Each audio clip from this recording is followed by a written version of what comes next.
you're moving to Santa Rosa, California. You're not quite sure what to do to prepare for this, and you're definitely not quite sure what to expect when you get here. We're going to get into all of that and more in this week's episode.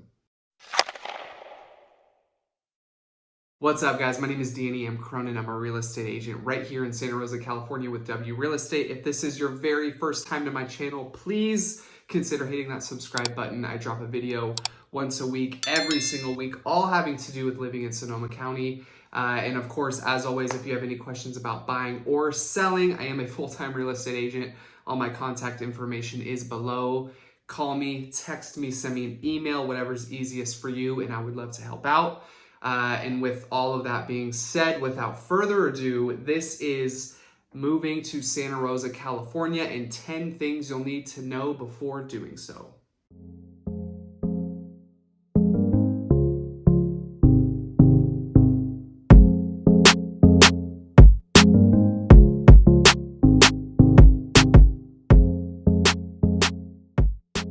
I think number one, right off the bat, something that people really don't think about is that Santa Rosa is a lot bigger than it may seem. I was born and raised right here in Santa Rosa, and I still stumble across little tiny nooks of Santa Rosa, small neighborhoods that I had never even heard of before. It's amazing. My wife and I were always out and about in town, and we're always seeing these small little neighborhoods. You know, maybe it's a pretty big neighborhood here, but you never knew about the street over here that led to a whole nother neighborhood. So it's cool living in a town like that where there's so many little nooks and crannies. Just to put how big Santa Rosa is into context for you, Santa Rosa is 42.7 square miles. You're probably thinking to yourself, Danny, what the heck does that even mean? Well, for even more context, 1 square mile equals 484 football fields. That means Santa Rosa is 20,378 football fields in length. That is incredible. Santa Rosa is definitely the biggest city in Sonoma County. Number two on my list is that Santa Rosa is extremely diverse. What I mean by that is you can be driving on one side of town and then you could be going to another side of town and think to yourself, am I in two completely different cities? Santa Rosa, just like every other city that I've ever known, has good parts and it has bad parts and everything in between. You can be in a neighborhood where it consists of $500,000 homes, and then you can be in another neighborhood where it only has $1 million homes and above. Number three, you are definitely surrounded by wine. It's called wine country for a reason, and right here in Sonoma County, that's what we are all about. We have Harvest Moon, St. Francis, just to name a couple of my own. Now, I'm not super big into wine. I have to give full context here. My wife definitely is. She loves a good wine. I'm more of a beer guy, but if you're into wine, it's something you have to expect when you're here in Sonoma County. There's temptations all over the place, not only right here in Sonoma County where we're known for winemaking, but also we're surrounded by counties like Napa County where they are known for wine just as much as we are. Number four on my list is that there have been significant movies filmed right here in Santa Rosa. Just to name a few, there's Shadow of a Doubt, Peggy Sue Got Married, and Scream, which is one of my all-time favorite Halloween movies. Most of that actually was filmed on Santa Rosa High School campus and Healdsburg as well.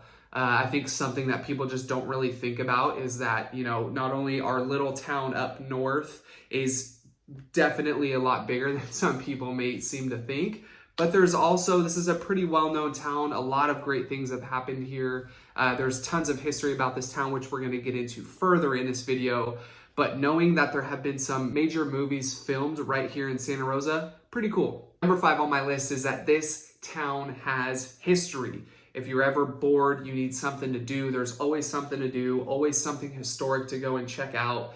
Luther Burbanks, you can go check out Old Railroad Square, you can go down to St. Rose neighborhood, walk around and just be amazed at how some of these homes were built back in the day. Some of these neighborhoods are dating back to the early 1900s, West End, St. Rose, just to name a couple. These are older, more established neighborhoods, and it's cool to be in a city where there is history like that. Number 6 on my list is that there is always something to do. We always have some sort of festival going on. This weekend actually is Peggy Sue, so my wife and I are getting ready to take our son there for the very first time.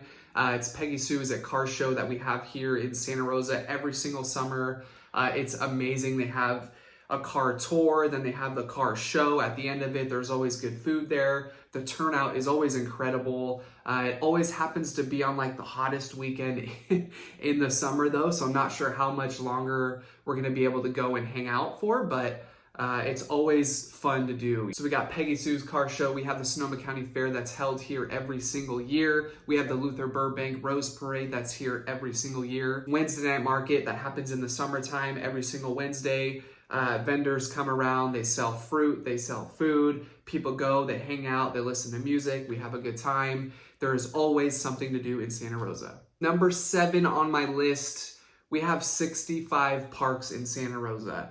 Next to the festivals and all the weekend activities that we can do here in Santa Rosa, you're never too far away from a park, which now that we have a 2-year-old, it's great, you know, knowing that we're not too far away from a park at any given time. My son loves to run around. He gets his sand toys. He goes in the sandbox. He plays, loves to go down slides, get on the swings. So having these things nearby, especially with a toddler or, you know, almost a 2-year-old now, it's pretty great. Number 8 on my list, something that's near and dear to my heart, is the tattoo culture right here in Santa Rosa. As you can see, I got a couple tattoos, and that's just being born and raised in an environment where something like that is just, it's what you do. I mean, everyone here in Santa Rosa has tattoos. It's a very big art scene here in Santa Rosa. We have the Tattoos and Blues Festival that happens every single year at the Flamingo Hotel.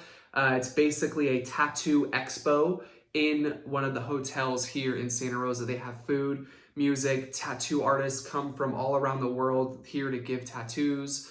And it's really, really cool to see. When I used to ride motorcycles, there was always a motorcycle run also that weekend. So you would go ride the hills of Santa Rosa, and then you would end up here at the Flamingo Hotel, and you get to experience Tattoos and Blues. It's something that's so much fun, and if you're into art, tattoos, good food, good music, it's definitely a place you want to check out. Number 9 on my list, if you are a book reader, you have come to the right place. Not only do we have tons of parks in every single neighborhood here in Santa Rosa, but we also have little book exchanges in just about, well, I can't say a lot of the neighborhoods, but in some of the neighborhoods here in Santa Rosa. I know the JC district has it. I know here in my neighborhood, Lomita Heights are trying to do it. Proctor Terrace, McDonald, a bunch of neighborhoods on the northeast side of town that I know for sure they have book exchanges. So they basically just have little book stands set up randomly in the neighborhood where you can grab a book, exchange for an old book.